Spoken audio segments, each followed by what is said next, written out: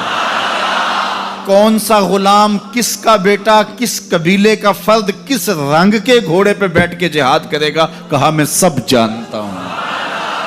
یہ کیوں جانتے ہیں؟ دستے قدرت حضور کے کندھوں پہ آیا.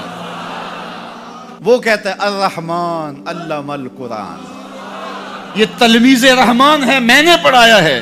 تو جب اس نے پڑھایا ہے تو پھر کوئی شے مخفی، محبوب سے کوئی شے پوشیدہ نہیں رکھی. اور اعلیٰ حضرت فرماتے ہیں کوئی نشانی باقی رہ گئی جب رخ سے نقاب بھی الٹ دیا، جب رب نے اپنا آپ بھی نہیں چھپایا تو پھر کوئی شے باقی پیچھے رہ گئی. لِنُرِيَهُ مِنْ آیاتنا، اس نے اپنی قدرت کی نشانیاں دکھا. اس وقت جو جنگ ہمارے اوپر مسلط کی گئی ہے، جس نے ہماری تہذیب کو بھی متاثر کیا ہے اور ہمارے عقائد نظریات کے اندر بھی تشکیک پیدا کر دی ہے. ویسے تو ایک زمانے میں اتنے بڑے بڑے حملے تھے، یہ معتزلہ کا حملہ کوئی چھوٹا حملہ نہیں تھا. 3 بادشاہتیں ان کے زیر اثر رہی ہیں. آپ نے یہ کہانیاں پڑھی ہوئی ہیں کہ امام اعظم ابو حنیفہ کی وفات جیل میں ہوئی تھی. آپ نے یہ سنا ہے کہ امام احمد بن حنبل کے بدن پر 1 انچ جگہ بھی ایسی نہیں تھی جہاں کوڑے کا نشان موجود نہیں. لیکن آج معتزلہ کے نام سے کوئی گروہ، کوئی فرقہ دنیا پہ دکھائی دیتا ہے، انہوں نے اس کا ناطقہ بند کر دیا. دلیل سے، عملی قیام سے، جد و جہد سے. مرجیہ تھے، لا ادریہ تھے، اندیہ تھے. اب آپ کو یہ غیر مانوس لفظ لگ رہے ہوں گے، کیا قدریہ، کیا جبریہ، کیا معتزلہ. ایک زمانے میں ان کا طوطی بولتا تھا، باطنیوں کا طوطی بولتا تھا، کرامتا کا طوطی بولتا تھا. یہ اتنے غالب آگے تھے کرامتی کہ طاہر کرامتی نے کعبۃ اللہ سے حجر اسود کو نکال لیا اور کئی سال تک کعبۃ اللہ بغیر حجر اسود کے رہا. لیکن وہ زمانہ تھا کہ پھر بھی لوگوں نے قربانیاں دی، لوگوں نے علمی محاکمے کیے، علماء نے تدبیریں کی، سلاطین اسلام کھڑے ہوئے اور مقابلہ کر کے اسلام کی اس قوت رفتہ کو بحال کیا. اس وقت جو سب سے بڑا حملہ ہمارے اوپر ہے وہ لادینیت کا حملہ ہے، الہاد جدید کا حملہ ہے. اس وقت دنیا کی لادین قوتیں الکفر ملت واحدہ کی شکل کے اندر کھربوں روپے خرچ کر رہے ہیں کہ مسلمانوں کو کافر تو نہیں بنایا جا سکتا، لیکن ان کو تشکیک میں مبتلا کر دیا جائے، ان کو مسلمان بھی نہ رہنے دیا جائے، تشتت اور افتراق پیدا کر دیا جائے، فرقہ واریت کے بیج ان کے اندر بوئے جائیں، یہ باہم دست و گریبان ہو جائے، جغرافیائی تقسیمات پر ان کا یقین ایمان کی حد تک چلا جائے. عجم اور عرب کی لڑائی پر 2 ممالک کو آپس میں کھڑا کر دیا گیا اور یہ جتنے فسادات مشرق وسطیٰ میں ہوئے ہیں، مسلم کش ہو گیا، ایک دوسرے کو مارنے لگے، لسانی بنیادوں پر، فرقہ وارانہ بنیادوں پر. قتل عام ہوا، مسلمان کا خون پانی سے بھی سستا ہو کر کے بہا. اور جنگیں جو بھی لڑی جاتی ہیں مفاد کی عالمی طاقتیں اسی خطے میں لڑتی ہیں. یورپ میں کوئی جنگ نہیں لڑی جا رہی، عالمی طاقتوں کا بازیچہ بن کے ہم رہ گئے. ہم کب شعور کی آنکھ کھولیں گے؟ کب ہم بالغ ہوں گے؟ کب بڑے ہوں گے؟ اور اس وقت الہاد جدید کا فتنہ جو ہے وہ سر چڑھ کے بول رہا ہے. اور ان کا سب سے بڑا وار اقلیت پسندی کا نعرہ لگاتے ہیں کہ جو چیز ہے جی اس کو عقل ہی نہیں مانتی تو ہم کس طرح تسلیم کریں. اور اس میں سب سے بڑا حملہ جو ہے ان کا معجزے پر ہے. جو کہتے ہیں کہ معجزہ جو ہے یہ نہیں ہوتا، وہی پر حملہ ہے. چونکہ یہ بنیادوں کو ڈھا دیا جائے گا تو عمارت خود بخود گر جائے گی نیچے. جب وہی کو کمزور کر دے، اس تصور کو دھندلا کر دیا جائے گا تو کہتے ہیں وہی ممکن نہیں ہے، کہ یہ خلاف عقل ہے. دنیا کی کتنی چیزیں ہیں جو انسانی عقل میں ابھی تک نہیں آئیں.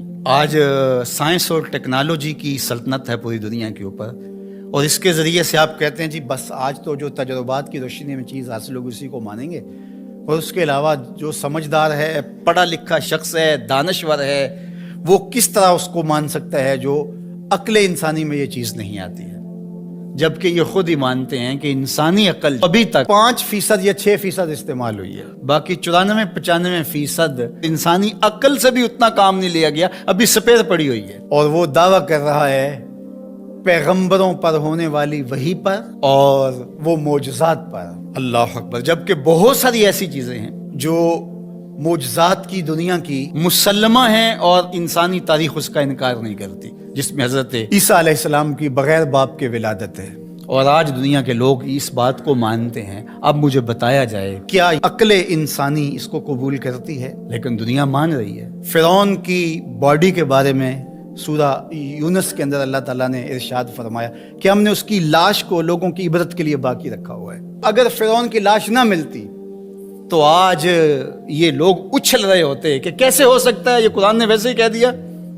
اس پہ شور و غل، یہ 2 نمبر جعلی دانشور وہ کہتے عقلیت تسلیم نہیں کرتی، عقل نہیں مانتی، لہٰذا ہم نہیں مانتے کہ فرعون کی باڈی محفوظ ہوگی.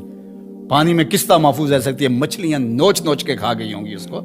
یہ کٹ ملا، یہ پرانے لوگ یہ کیا کہانیاں بیان کر رہے ہیں؟ کیسے ہو سکتا ہے؟ قرآن کے نزول سے 2000 سال پہلے کا واقعہ تھا، اور پھر نزول کے بعد 1250-1300 سال تک یہ سلسلہ باقی رہا. تشکک، عقلیت پسندی کے بخی ادھیڑ کے رکھ دیتی ہیں یہ چیزیں اگر غور کیا جائے تو. کہتے ہیں کہ یہ ممکن نہیں ہے. تو معراج کے واقعہ کا انکار بھی اس لیے کیا جاتا ہے. معجزہ ایک زندہ حقیقت ہے، اور میرے اور آپ کے آقا و مولا کا سب سے بڑا معجزہ قرآن ہے، اور دوسرا بڑا معجزہ جو میرے حضور کو دیا گیا وہ معجزہ معراج ہے. اب عقل انسانی مانتی ہے یا نہیں مانتی ہے، لیکن میرے حضور وہاں سے ہو کر آئے ہیں جہاں کسی کا تصور بھی نہیں آ سکتا. اللہ اکبر. سی معراج راز محبتاں دا نہیں سی کسے دی سمجھ وچ آن والا، سدیا طالب تے گیا مطلوب ہوتے، جبرائیل سی صد لے جان والا، بازے آخ دے بن دروازیاں تو کیویں پہنچیا عرش تے جان والا، ابر عقل نو ایتھے دخل کیے، جانے جان والا یا لے جان والا. تیرے عشق نچایا، تیرے عشق نچایا، تیرے عشق نچایا کر کے تھیا تھیا، چھیتی بوڑی وے طبیبا نہیں تے میں مر گئیاں، چھیتی بوڑی وے طبیبا نہیں تے میں مر گئیاں. تیرے عشق نچایا کر کے تھیا تھیا،